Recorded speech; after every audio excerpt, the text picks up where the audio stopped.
Pues si se acuerdan, la vez pasada nos quedamos en esta idea de cómo, desde el punto de vista práctico, se entrena una red neuronal. Am, Espero que también recuerden que parte de la,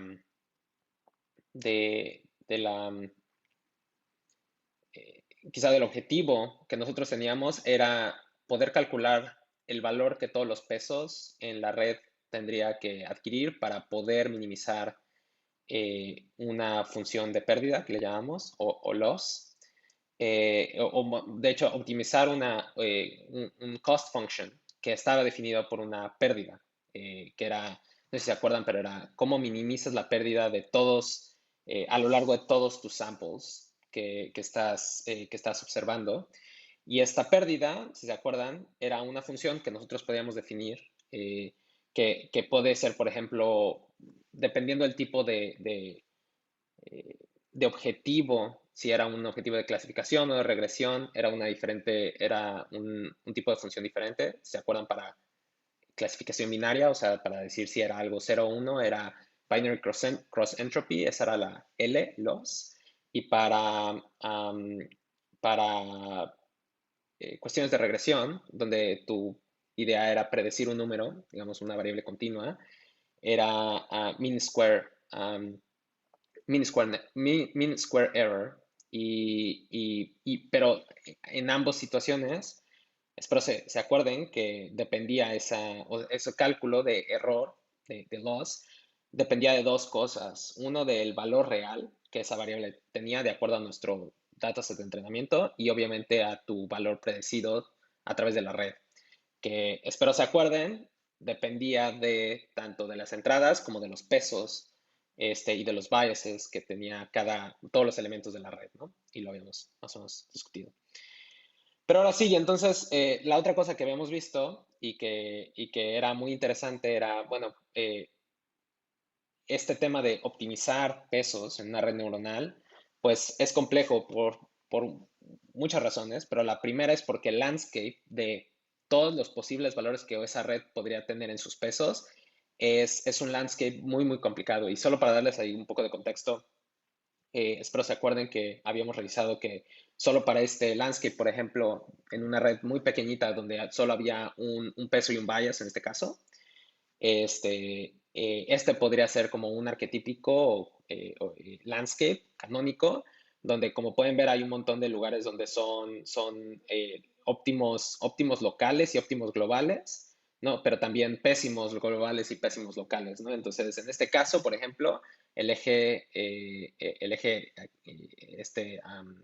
J es justamente nuestro cost function, o es es básicamente el valor de esta, eh, el valor que queremos minimizar.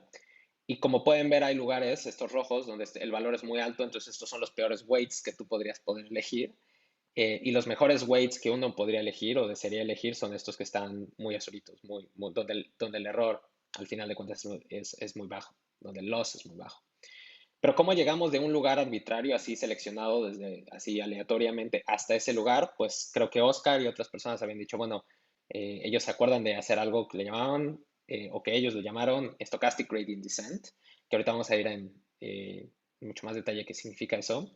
Pero solo desde el punto de vista algorítmico, para que se acuerden que era nuestro objetivo, era nosotros inicializamos de forma aleatoria todos los pesos de la red, entonces podemos estar aquí o en cualquier otro lado de este plano, y nuestro objetivo es, vamos a calcular el gradiente de ese landscape con respecto a los weights que tenemos en nuestra red. Y ahorita vamos a hablar exactamente qué significa eso. Son básicamente diferenciales parciales con respecto a cada una de estas variables que tenemos. O sea, que al final de cuentas nuestras variables son los pesos y los bias. Y lo que vamos a hacer es que vamos a tomar ese gradiente, que básicamente nos da el peralte, el slope, la dirección de ese landscape. Lo vamos a invertir de signo, o sea, es decir, vamos a buscar el inverso del gradiente en este caso, eh, o el opuesto a ese gradiente, y vamos a avanzar un poquito en esa dirección, y ahorita hablamos de cuánto es eso poquito y por qué, y vamos a repetir esto n veces hasta que converjamos, que en terminología matemática converger quiere decir que cuando sigues haciendo el mismo proceso iterativo, que el cambio por iteración es cada vez más pequeño. A eso se le llama, esa es la definición de converger desde el punto de vista matemático. Um, Algorítmicamente, pues esto es quizá el algoritmo un poco más sintético, pseudocódigo y con código en TensorFlow. Y ahorita vamos a hablar exactamente qué ocurre, pero como les dije al principio, es inicializas desde el punto de vista aleatoriamente, y eso es lo que significa este término aquí, pero pues básicamente, si quieren, bueno, que luego entendamos un poco por qué se usa esta terminología, podemos verlo, pero inicializamos de forma aleatoria. Mucha gente generalmente lo inicializa en cero, pero hay otras formas de inicializar. Y también puedes inicializar pensando en el standard deviation que uno podría esperar, por ejemplo, de esos gradientes. Pero, en fin. Y luego haces un loop hasta converger, donde vamos a calcular los gradientes de los pesos y vamos a hacer esto avanzando paso a pasito de acuerdo a una variable que definimos nosotros que le vamos a llamar learning rate la tasa de aprendizaje. No. Y ahorita vamos a ver qué valores puede adquirir esto, pero al final de cuentas lo que vamos a usar es justamente para generar el nuevo valor de todos los pesos, y esto es W mayúscula, es una matriz de pesos. Vamos a tomar los valores previos de los pesos y le vamos a restar esos gradientes multiplicados por el learning rate, que va a ser realmente el tamaño del paso, va a representar el tamaño del paso en este gradient descent. Muy bien. Eh, ¿Alguna duda hasta ahora? O sea, en este review. Porque todo eso era de la vez pasada, más o menos. Yo quisiera preguntar bueno, ¿cómo te aseguras llegar a global mínima y no caer en uno Eso lo local? vamos a ver durante ahorita. Ah, bueno. Ok, gracias. ¿Alguna duda de lo que justamente dije desde el punto de vista como algorítmico, de que hace sentido ese algoritmo? Todo bien. Perfecto, entonces aquí el truco que de hecho le dio el, ah, eh, pues que básicamente es como que le dio el equivalente al premio Nobel a un número de personas ahí, que realmente han hecho que el tema de Artificial Neural Network sea lo que es hoy, es este concepto de backpropagation. Y este término, básicamente tiene que ver con cómo propagas los gradientes a través de toda tu red para poder alterar todos los pesos de tu red. Y esto suena así como muy quizá trivial o lógico, pero conceptualmente es algo muy potente, porque ustedes pueden pensar que básicamente en una red muy pequeñita donde solo hay una capa y un peso, pues tú dices, bueno, pues es muy sencillo, ¿no? Como que paso el input por el output y como que es muy fácil ahí pensar en, bueno, ¿cuál es el gradiente? Pero pensar en cuál deben de ser los gradientes cuando tienes n capas, 1000 capas, o sea, digamos, ¿qué tanto debo de cambiar los pesos de la última capa versus la de la antepenúltima versus la tercera, etcétera? Y dentro de y dentro de cada una de esas capas, ¿cómo yo pienso en modificar de forma diferente los pesos, el peso uno versus el peso 2 versus el peso 3 de la capa 2, por ejemplo, ¿no? Y cuando tú piensas que este problema ya no es como de dos variables, sino que puede ser y no sé si se acuerdan de que cuando calculamos un poquito, cuando les estaba preguntando, bueno, este plano se ve muy complejo y es de dos pesos, un peso in bias, pero ahorita las redes que se están utilizando, por ejemplo, con mayor éxito para cosas de Natural Language Processing, para procesar texto y entenderlo y así, tienen 156.000 millones de parámetros, ¿no? Eso quiere decir que es una matriz de 156.000 millones de estos números. ¿Cómo puedes? Y todos tienen que ser independientemente modificados cada vez que alguien pasa un texto, ¿no? Entonces, el truco lo hace esto posible es esta idea de backpropagation y lo vamos a ver paso por paso cómo esto se genera digamos, en un continuo de una sola red, pero cada uno de estos paths, imagínense que este mismo proceso se va a repetir en cada uno de las permutaciones de los diferentes paths que podría tomar la información dentro de una red, ¿no? Entonces, si ustedes tienen una red con n neuronas, pues va a haber 2 a la n, o bueno, va a haber muchos paths que esta información podría tomar. Entonces, bueno, ¿cómo empieza? El truco aquí es que lo que queremos optimizar, como lo vimos antes, es esta función JW, que es el loss, ¿no? Es el cost function. Y para sacar los gradientes de input versus output, ¿no? El truco es hacer algo que le llaman la regla de la cadena, que si se acuerdan de la regla de la cadena en cálculo diferencial, pues es básicamente que para obtener el diferencial de algo con respecto a otra cosa, puedes de hecho hacer como por cadenita diferenciales entre cosas intermedias, que ahorita vamos a ver. Entonces, si ustedes quisieran tener, por ejemplo, si su objetivo fuera ser el gradiente de JW con respecto a JW, con respecto a W1, que es el gradiente que queremos, ¿no? Con respecto porque, bueno, quizá esto es importante que lo vean, pero si lo que nos interesa es calcular esta flechita, la dirección de esta flechita, ustedes tienen que calcular el gradiente con respecto a este variable y con respecto a este, ¿cierto? Porque eso es lo que les va a dar como el valor en cada una de las direcciones para poder generar este como vector, que es el que les interesa, ¿no? Entonces, obviamente necesitan tener en algún momento, para sacar este gradiente de esta función de loss con respecto a todos los gradientes, pues tienen que sacarlo con respecto a este gradiente y contra este gradiente, ¿no? Entonces, la forma en la que esto ocurre es que si, por ejemplo, ustedes quieren el gradiente de este loss function con respecto a W2, realmente lo que tienen que sacar es primero el gradiente de J con respecto al valor Y capita, que si se acuerdan que era Y capita era el valor predecido por la red al final, ¿no? De la capa densa.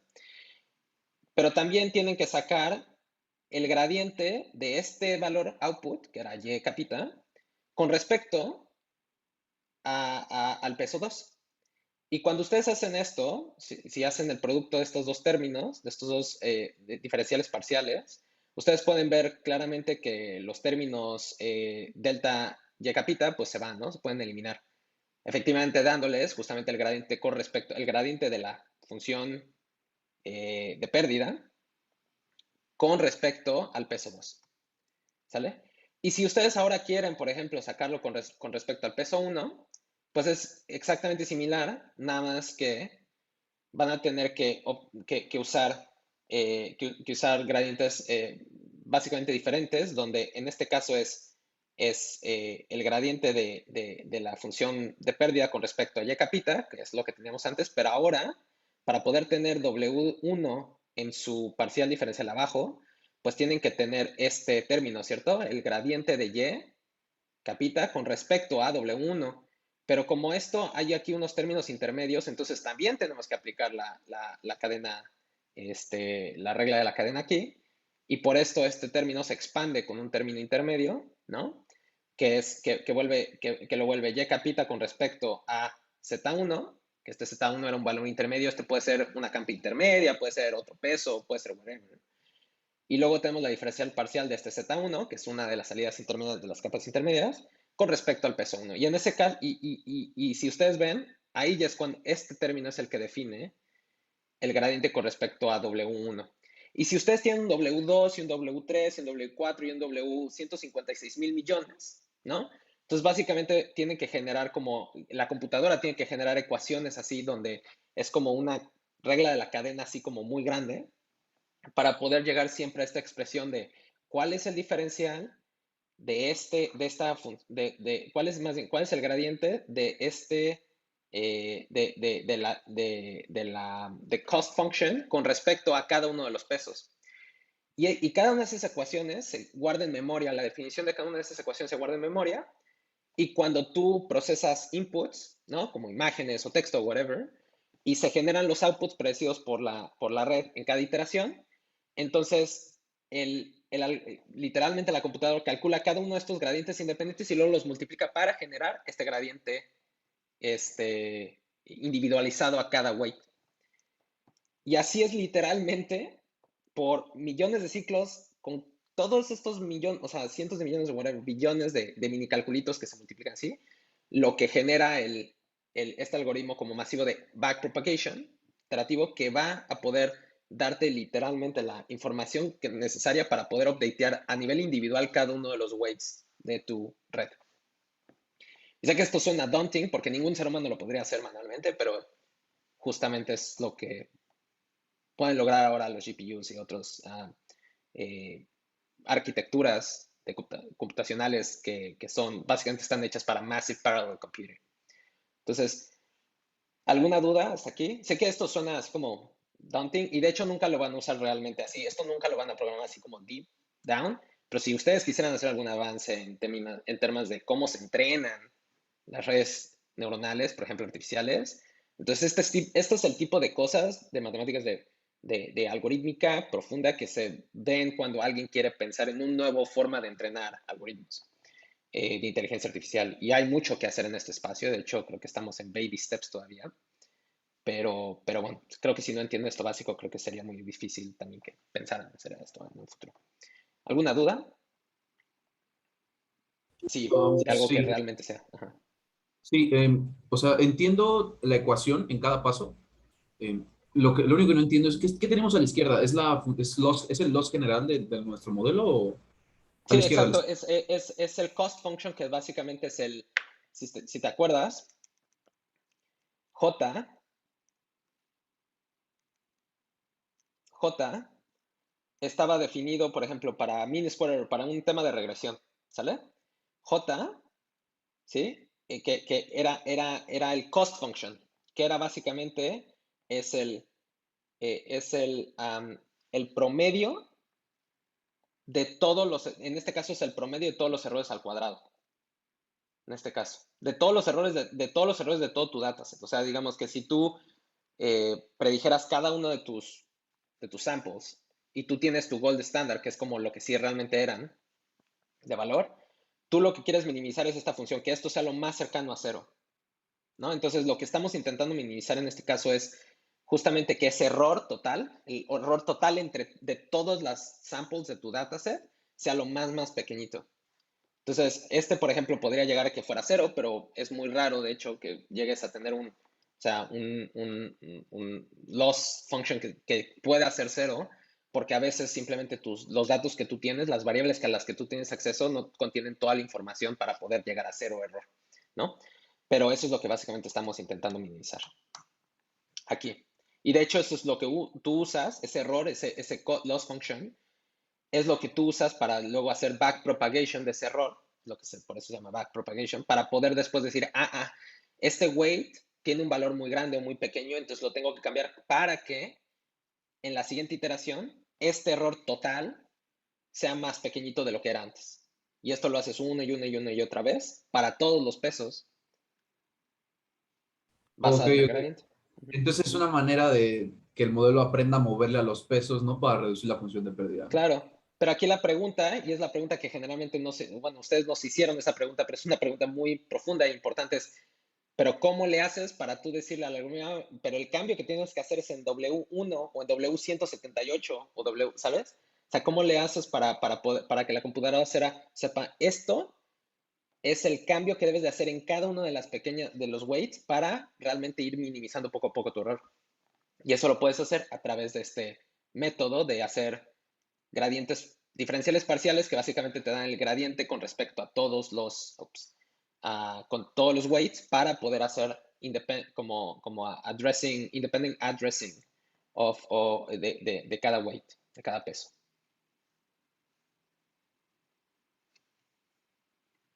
Súper. ¿Alguna otra pregunta? Genial. Entonces, esto era como teórico con un poquito de flavor práctico, pero ahora sí más práctico. La realidad es que yo les mostré este landscape que es smooth y que es muy bonito, pero la realidad es que o sea, los landscapes de optimización, o sea, este plano al que ustedes no pueden ver realmente, al que no tienen acceso, donde quieren realmente encontrar ese como mínimo óptimo o mínimo global, los planos de la mayoría de los datasets que van a encontrar, de la mayoría de los algoritmos y datasets que van a encontrar, porque estos planos obviamente se definen en el contexto de una arquitectura y de un dataset, ¿cierto? Son súper complejos y de hecho a veces no son smooth, es decir, pueden tener no linearidades, pueden tener discontinuidades, pueden tener muchas cosas Y este, por ejemplo, es un landscape, así que creo que de una red muy pequeñita de números o algo, donde ustedes pueden ver que hay un montón de, o sea, que intentar navegar este landscape ciegos, pues estaría como muy difícil, ¿no? Y no solo eso, que aquí ustedes pueden ver por el tipo de como concavidades que vemos aquí, pues creo que si, dependiendo de dónde inician, pues creo que podrán ver ustedes que es muy probable que si van poco a poquito, pues luego se pueden quedar ahí medio atrapados, ¿no? En algún lado antes de llegar como al verdadero mínimo. Entonces, esta idea de como de cómo le hace uno para poder realmente asegurarse de que no importa dónde empieces, ¿no? Siempre vas a llegar aquí, pues es algo súper difícil. Y de hecho es un problema no necesariamente resuelto desde el punto de vista proof, o sea, como de certainty. De hecho, tiende a ser un NP problem, NP complete problem, que creo que es, bueno, algunos de ustedes sabrán que es el tipo de, son tipos de problemas en Information Theory que no se pueden resolver en tiempo polinomial, o al menos que se sabe que van a ser, pueden o no ser resueltos en tiempo polinomial no determinístico. ¿Sí? Muy bien, entonces aquí la clave para effective navigation of this landscape during gradient descent va a ser este término que ya les había dicho que se llama learning rate, la tasa de aprendizaje. Y este learning rate va a ser algo chistoso porque vamos a ver que el efecto de learning rate va a tener un efecto muy interesante que va a ser que nos puede ayudar o nos puede de hecho hacer la vida aún más difícil. Y va a haber un balance como muy sutil en, en, en, en la selección de este número, pero vamos a verlo por qué. Pues resulta ser que si ustedes empíricamente y esto lo pueden hacer en una red pequeña, una red grande o así, pero empíricamente van a ver que si, que si ustedes hacen plotting, o sea, que si ustedes intentan entrenar el mismo algoritmo con el mismo dataset, con diferentes learning rates, van a empezar a ver behaviors diferentes en la convergencia de esos algoritmos, o sea, de qué también llegan a un local mínima, a un global mínima.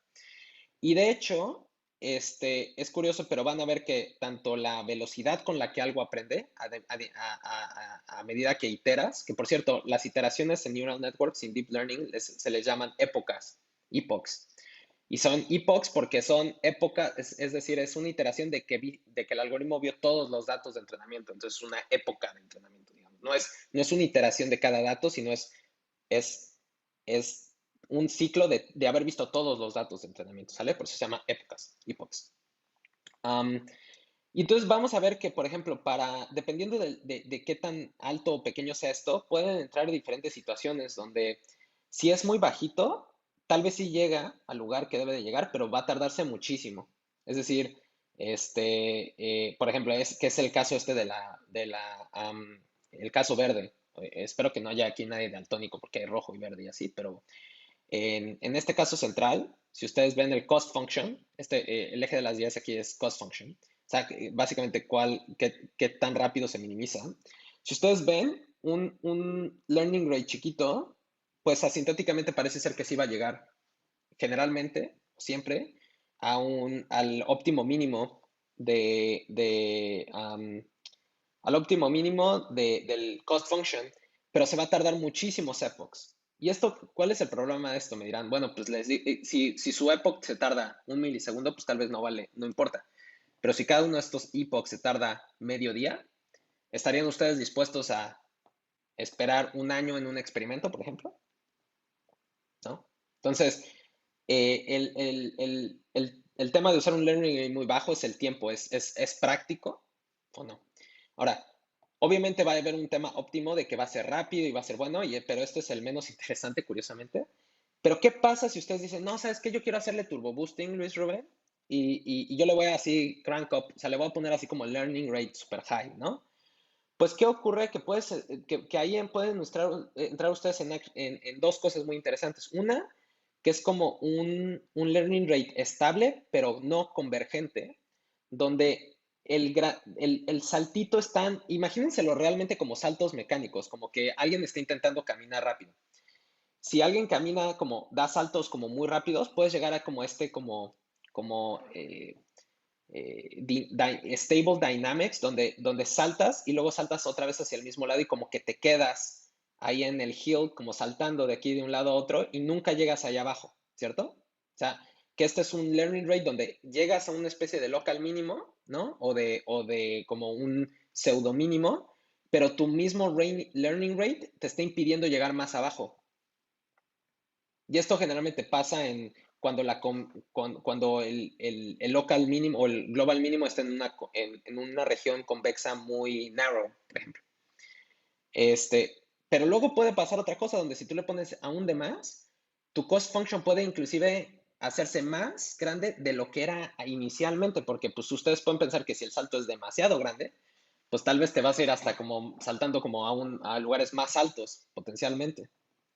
Entonces, aquí espero que esta demostración un poco como visual les dé a entender que la idea de seleccionar learning rates de forma óptima es algo importante desde el punto de vista práctico, pero también desde el punto de vista de voy a llegar, lograr, ver lo que quiero yo predecir, ¿no? Y esto nada más como para que sink in, pues esto es lo que puede pasar, ¿no? O sea, que si tú tienes este landscape, y esto es de nuevo muy simplista, ¿no?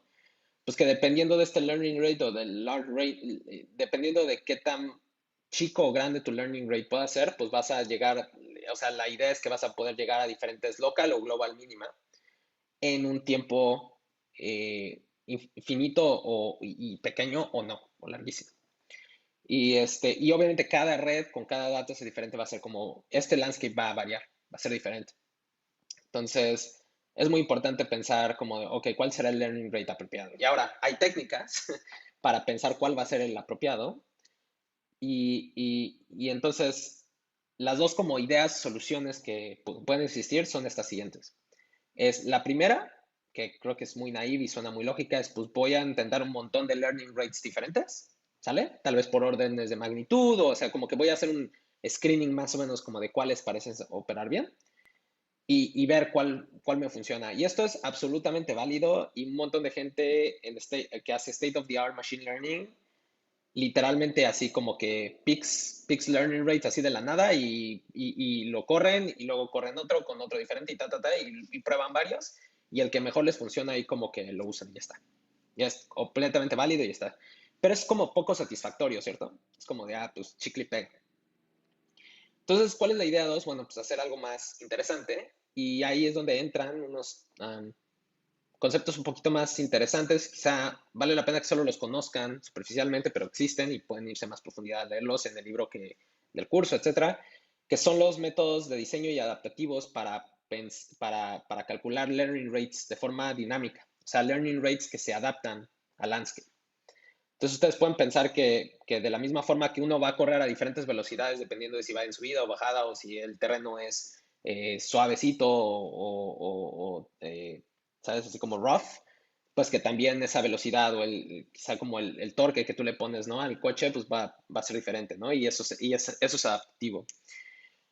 En el caso de los algoritmos de adaptive learning rates, estos algoritmos básicamente se basan en la premisa de que los learning rates no son fijos, entonces pueden cambiar, y que se van a hacer más grandes o más pequeños dependiendo de si el gradiente es largo o pequeño, grande o pequeño, y de si el algoritmo observa que realmente está aprendiendo, o sea, de si la red realmente está aprendiendo, ¿no?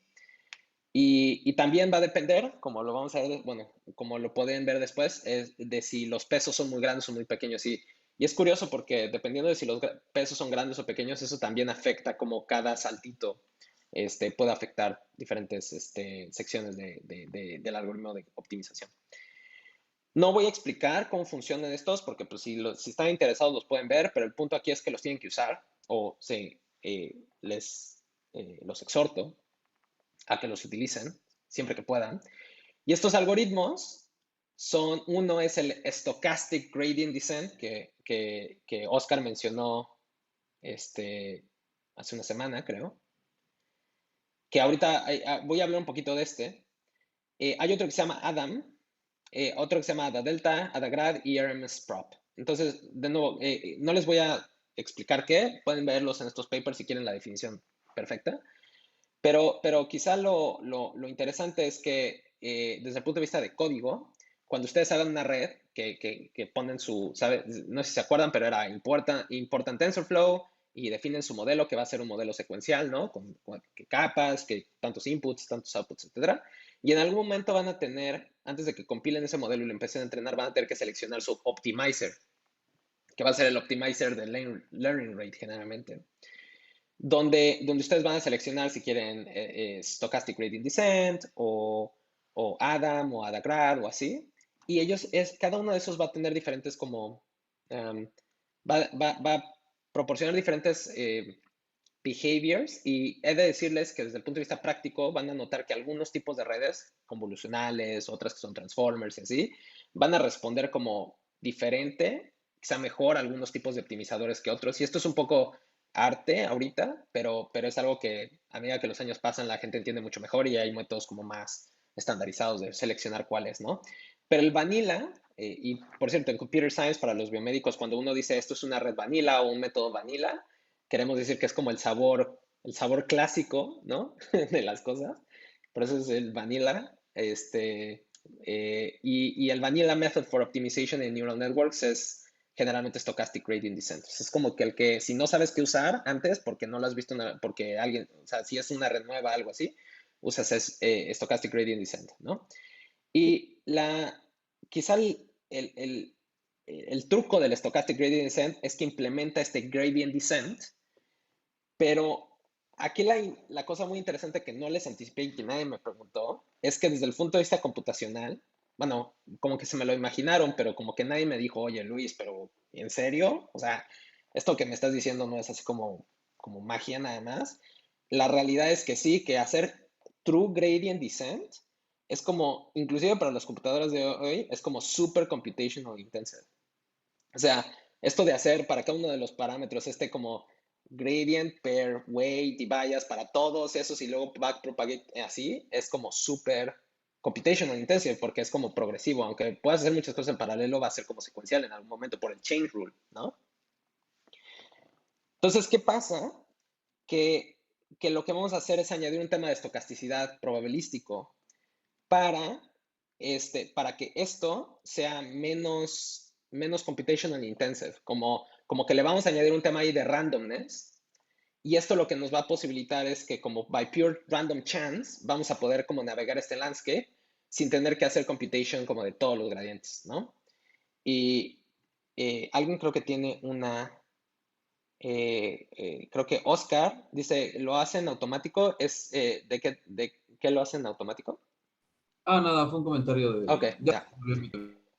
Entonces, ¿esto qué quiere decir? Que el gradiente que vamos ahora a sacar, en lugar del gradiente original, como real,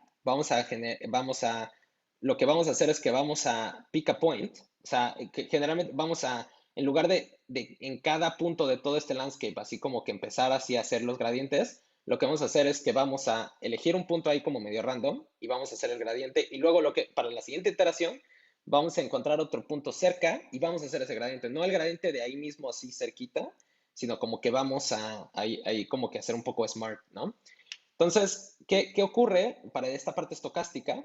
Que en lugar de agarrar uno por uno, ¿no? Como era más o menos así como el original, vamos a agarrar un batch de points alrededor de ese punto que estamos así como que optimizando o que estamos buscando hacia dónde. Y ese batch lo que nos va a dar, básicamente cada batch no lo vamos a analizar como completamente, vamos a analizar solo así como varios weights o la mayoría de los weights, pero tal vez no todos, o sea, como que vamos a randomly pick what weights we choose, o la computadora lo va a hacer, y luego pero va a hacer varios de estos, y lo que va a hacer es que va a intentar generar como una especie de average, ¿no? Como un average de todos los gradientes, de todos esos puntitos más o menos estocásticamente seleccionados alrededor de ese, y va a decir, ¿sabes qué? Pues creo que nos tenemos que ir para allá porque la mayoría de estos puntos como que me indican que si yo les hago el promedio de todos estos, me dice que el gradiente es para acá. Yo no sé si el gradiente real de todos los pesos, ¿no? Realmente va para allá, pero considerando muchos pesos, en batch form, en un batch, en un grupito de estos, pues como que me da una buena, como va a haber un error ahí, siempre hay la posibilidad de que no sea el real, ¿no? Y que no sea bueno, pero al hacer esto, empíricamente se ha observado que generas ahí como una buena solución en tiempo más finito y como con menos computational effort. Entonces, esto es lo que, por eso se llama Stochastic Gradient Descent, que es esta idea de usar mini batches en gradientes para poder explorar el landscape de forma un poco más eficiente sin ver todos los puntos ni todos los pesos.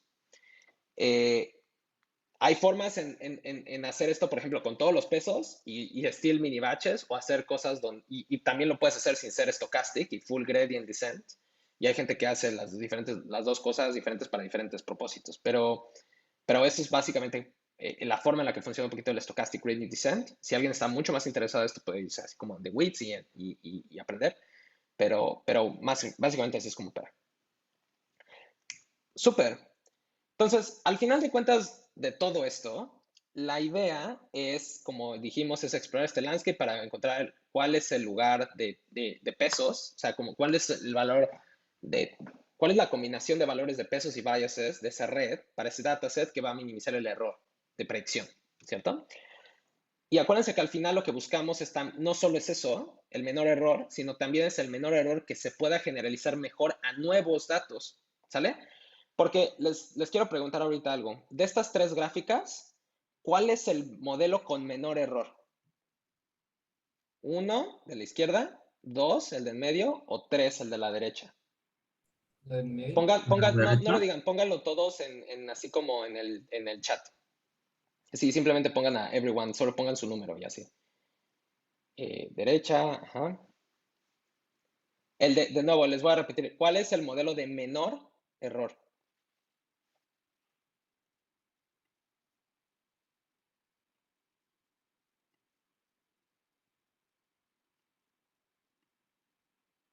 Y Alfredo dijo I2.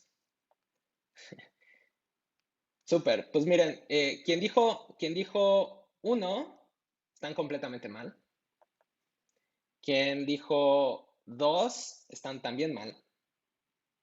Y quien dijo tres, alguien que me explique por qué tres. Están bien. ¿Por qué? Porque se adapta mejor a los datos que ya tenemos como tal, ¿no? Correcto. O sea, digamos, si tú mides el error entre cada uno de los puntos, pues el error es el menor, ¿no? Ahora, pero ¿cuál es el problema de 3? El problema de 3 es que para este valor, por ejemplo, si yo de pronto le pongo un valor ahí, bueno, tiene dos problemas. ¿Cuáles son los dos problemas que ustedes creen que tiene el número 3 para los que no quisieron seleccionar 3? Pues el modelo matemático, en principio, el polinomio sería de grado, no sé, tantas baches que hay. Y el otro problema sería, pues, como dijo, el overfitting, porque el error matemático sí se minimizaría, pero el error real aumentaría muchísimo porque nada más estás Exacto. trabajando con los datos, no con lo real. Exacto. Entonces, aquí el punto es que mi pregunta fue medio capciosa porque si mi pregunta hubiera sido ¿cuál es el mejor modelo? Definitivamente el mejor modelo es el 2 porque da un buen balance entre simplicidad, que acuérdense, los mejores modelos son los modelos que describen la mayor cantidad de tus datos de la forma más sencilla. Esos son los buenos modelos. O sea, cuando alguien le dice, bueno, es que la gente de pronto dice, los ingenieros dicen, es que el modelo. Y así como que, bueno, ¿qué es un modelo? Un modelo es una representación, una abstracción de información. Pero los buenos modelos, hay de modelos a modelos, ¿no? Hay modelos buenos, hay modelos malos y hay modelos brillantes, ¿no? Y los mejores modelos son aquellos que representan la mayor cantidad de tus datos con el menor error posible y que aún así son súper sencillos, o sea, como la expresión más sencilla de esa información, de la abstracción de esa información, del knowledge generado por esa información. Entonces, en este caso, como bien lo dicen, pues el modelo segundo es el mejor porque como que parece proveer un balance interesante entre minimización de error y generalización, que es esta idea de simplicidad. Entonces, no hay nada malo per se en tener un polinomio de grado 8, 9 o whatever, más que el hecho de que es algo más complicado de calcular, ¿no? Porque, por ejemplo, para hacer cálculos de roots, de ceros, bueno, de roots, hacerlo para un polinomio de grado n, pues es mayor que para un polinomio de grado 2 o así, ¿no? Entonces, computationally is going to be more intensive. También describir, interpretarlo va a ser más difícil, etc. Muy bien. Exacto. O sea, como Luis ahí. Entonces, aquí el punto es que este modelo va a ser menos útil a la larga, el tercero, que el de medio. Y el problema es, como bien lo dicen, overfitting. Overfitting es este problema donde en el afán de minimizar el error, le añades complejidad innecesariamente a un modelo. Eso es overfitting, donde añades parámetros extra o parámetros innecesarios que, aunque minimizan el error, no generalizan bien. ¿Y por qué decimos que no generalizan bien? Porque estos son los datos que tú ves durante el entrenamiento, pero los datos que uno ve durante el testing van a estar aquí. Entonces, por ejemplo, si yo les digo, bueno, de esta cosa, imagínense que este puntito de aquí arriba, el de aquí que estoy mostrando ahorita, en el ideal fit, imagínense que este punto, yo les digo, este punto no estaba aquí en el entrenamiento, esto es de testing. Si ustedes ven el error entre este punto y la línea de un ideal fit, pues van a ver que es un error ahí. No es un error importante, pero pues, es un error, ¿no? Pero en esta gráfica que tiene menor error en todos los demás samples, en este sample, curiosamente va a tener más error, ¿no? Porque por añadirle complejidad, aquí está añadiendo ahí como esta concavidad que pues tal vez le añade este error ahí extra, ¿no? Obviamente puede pasar que si el sample estaba acá, pues va a ser más accurate, ¿no? Pero en este caso muy específico, este es un mejor fit, ¿sale? Y obviamente underfitting es cuando tú le falta complejidad a tu modelo, ¿no? Para realmente generar predicciones relevantes. Entonces, hay algo que no hemos hablado, que bueno, para los que no han hecho nada de deep learning, pues tal vez, o sea, les da igual saber de esto, pero hay algo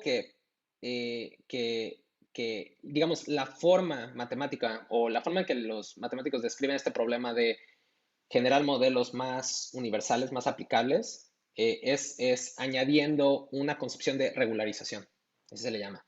Y la regularización son técnicas matemáticas para generar boundaries, constraints, a tu problema de optimización para hacer que los modelos complejos estén penalizados con respecto a los modelos menos complejos.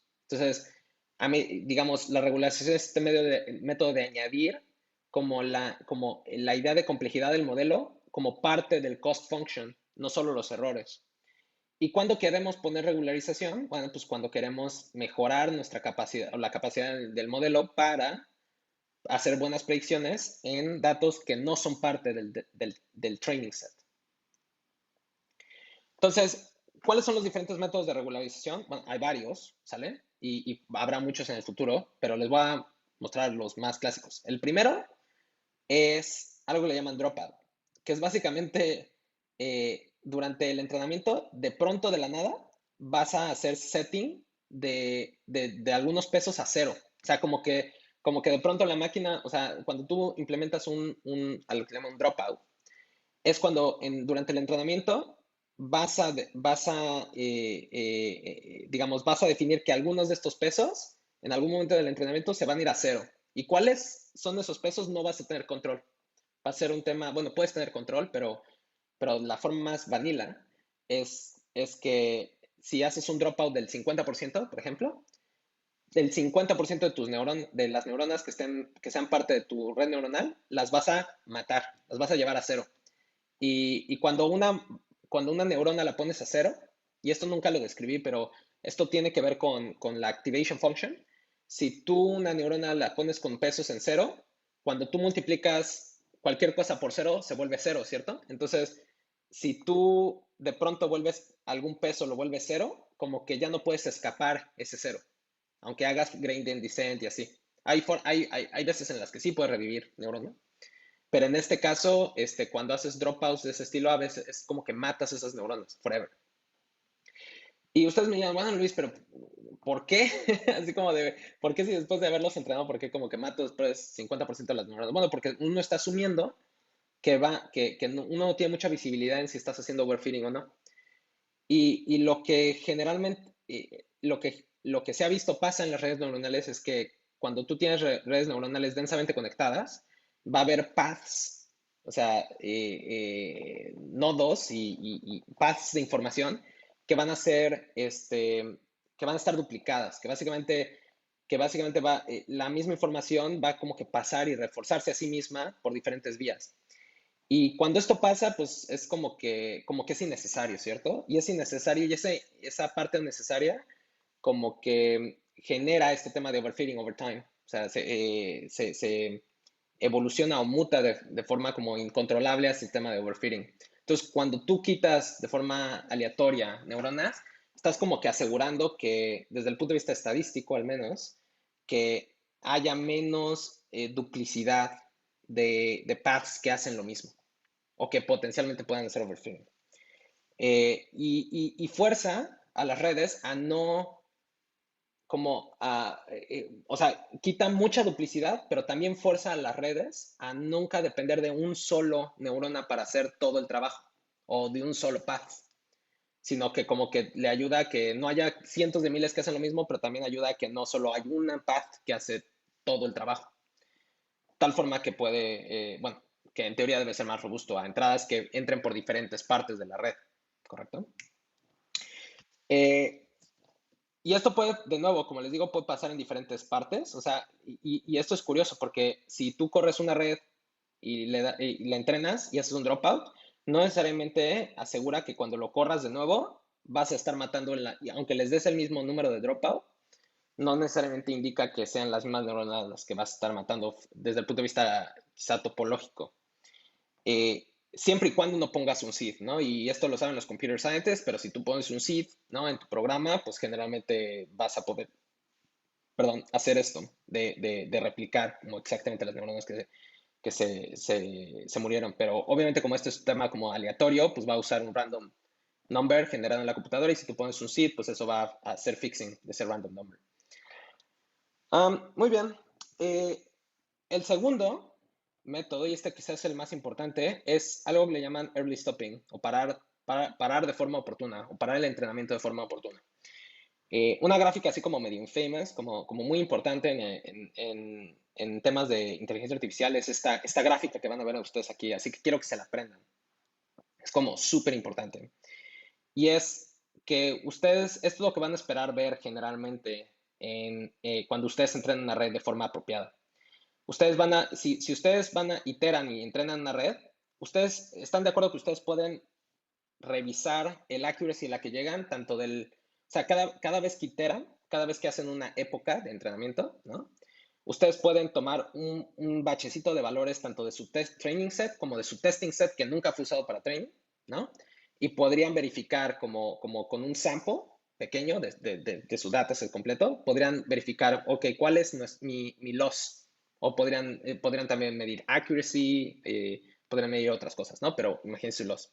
Entonces, lo que van a estar viendo casi siempre es que generalmente ustedes siempre van a observar que el training, o sea, cuando ustedes evalúan en un sample de su training test, pues van a tener un error menor que el que si evaluaran en su testing set.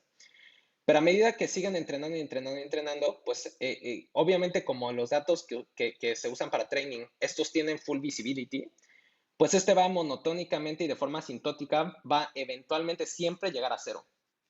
O sea, es como by definition, ¿no? Porque si le sigues dando y dando los mismos datos y los mismos datos a la red, en algún momento va a overfit so much que va a llegar a cero el error, ¿sale? Va a hacerse ese super overfit. Pero ¿qué va a pasar en algún momento si ustedes están evaluando en este llamado validation set, que es como parte del testing set, pero se usa durante el entrenamiento para verificar esto? Ustedes van a ver que sigue bajando, siempre va a haber una diferencia, o sea, la evaluación del testing set siempre va a ser mayor que en el training set, pero en algún momento va a pasar, y este es el momento así como crítico, donde van a empezar a ver que los valores de loss o de accuracy del training y del testing set van a empezar a como diverger entre ellos, o sea, se van a empezar a alejar entre ellos.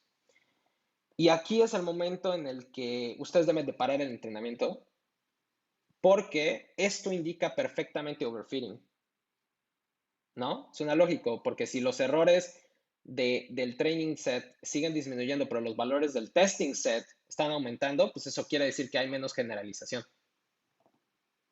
en samples que no han sido vistos. Ahora, Eric pregunta, ¿por qué no usar regularización del 1 y del 2 como modelo de regresión? Por supuesto, sí, y de hecho se usa, y no he hablado del 1 y del 2, pero la respuesta es se usan, simplemente no hablé hoy de ellos, y no voy a hablar de ellos. Así que si la gente está como, quiere saber qué es esto de L1 y L2, pregúntenle a Eric, que con todo gusto les explicará. Aprovechando la pausa, yo quería preguntar aquí, ¿qué IP parámetro le movemos para detener, bueno, para hacer este early stopping? No es un hiperparámetro, lo que van a hacer es que en TensorFlow van a ver que hay métodos para hacer lo que llaman early stopping, y tú vas a definir, tú vas a definir lo que es como epochs cuando está pasando esto. O sea, como que tú vas a, hay métodos que ya están como prehechos donde tú dices, yo le voy a dar 3 epochs que si esto está pasando, esto de que se están alejando uno de otro, por más de 3 o 4 o 5 epochs, entonces páralo. Y tú puedes definir ese hiperparámetro si quieres verlo de 1, 2, 3, 4, 5, 10 o 20 o así, epochs, después de que estén haciendo esto. Hay otras formas, ustedes pueden simplemente durante su feed process, pueden estar monitoreando todo el tiempo el loss o el accuracy, y pues ustedes hacer su propia función de cuando esto se detecta. Entonces, no es un hiperparámetro como, bueno, es un hiperparámetro en el sentido de que es un parámetro que te está definiendo como tu training behavior. Pero ya hay funciones como muy sencillas, luego lo van a ver para hacer esto de forma apropiada. Vale, gracias. Súper. ¿Alguna otra duda? ¿Se entiende más o menos? Espero que sí. Ok, súper. Bueno, pues ya casi terminamos. Nada más para hacer una revisión total, pues a lo largo de esta primera clase y media, revisamos cosas bien interesantes. O sea, estuvimos hablando como a nivel bien fundamental de los building blocks del perceptrón, de por qué se usan non-linear activation functions, ¿no? Y si se acuerdan, es porque es la única forma de llegar como a fitting arbitrario de cualquier función que pueda ocurrir en el universo si tienes suficientes neuronas y suficiente tiempo para optimizar los weights, ¿no? Es algo muy interesante y muy potente. Describimos como ya bastante profundidad, o sea, cómo funcionan los neural networks, ¿no? ¿Por qué hacemos stacking de perceptrones, ¿no? Que es para hacer que cada una de estas ecuaciones no lineales de fitting sea más compleja cada vez, ¿no? Y cómo se optimizan estos diferentes weights a través de este algoritmo de backpropagation y gradient descent. Y finalmente, pues hablamos un poquito de cómo se entrenan estas cosas en práctica desde el punto de vista computacional. Y cosas que aunque no vimos con súper profundidad, pero que ya en teoría ahorita ya saben que existen, es esta idea de adaptive learning, que es esta idea de stochastic gradient descent, por ejemplo, como uno de los métodos, pero hay otros 5 métodos y se los pueden investigar si quieren. No les vamos a preguntar de esos, pero que existen, así que es importante que los usen porque el tema del learning rate, como ya como ya lo discutimos, es como súper importante para llegar a un global mínimo. Hablamos un poquito del batching, que es la parte que le da este tema de estocasticidad al proceso de backpropagation. Entonces, cuando tú haces batches, ¿no? Y es curioso porque van a ver que luego hay formas en el código de elegir cuánto es tu size del batch, ¿no? Quiero hacer un batch no sé, de 2 o un batch de 16, un batch de 64 samples o whatever. Y lo que esto va a pasar es que tomas diferentes samples para poder hacer como gradient descent de forma un poquito más como efectiva, ¿no? Y no hablé un poco de esto, pero quizás es importante que sepan que también too many batches, o sea, o too big batch size, también no va a ser necesariamente bueno, porque también va a ser más computational intensive. De la misma forma que el full backpropagation con todos los gradientes es muy computational intensive. Y finalmente hablamos un poquito de regularización, que pues les introduje ahorita como, ¿sabes? El dropout, hacer early stopping, pero también regularizaciones como L1 y L2, ¿no? Y otras que pueden investigar. Pero básicamente que su función, La regulación es prevenir que haya overfitting. Y es su único objetivo.